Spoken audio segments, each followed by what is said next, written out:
Okay, today we're going to talk about advanced CloudTrail features. So I am going to assume that you've already watched the previous CloudTrail video that gives a general overview of CloudTrail. Today we're just going to talk about some more in-depth topics.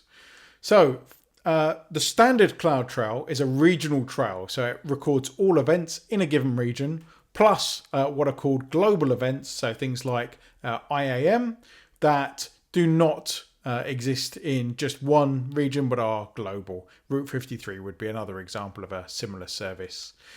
There is also, however, a global trail, which is not just for global events, is for all events, but it gets events from all regions and puts it in a specific place. So you can have an S3 bucket in US East 1, for example, and it will have delivered to it CloudTrail events from all regions. So that's obviously extremely useful. It means you don't have to go and manually enable CloudTrail in each and every region. You just enable the global trail and it gets written there.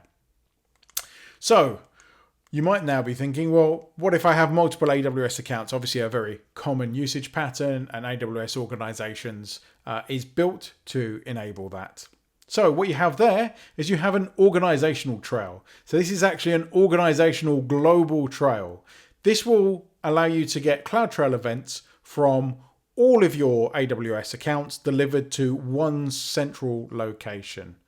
Typically what you would do is you would have this delivered to an isolated AWS account which your other users do not have access to. That way, if someone's account is compromised and is used to do something bad, with those credentials, they can't then go and modify or delete the CloudTrail logs, and you will at least have an audit log of who did what and when. Okay, here's a summary. Until next time, enjoy the cloud.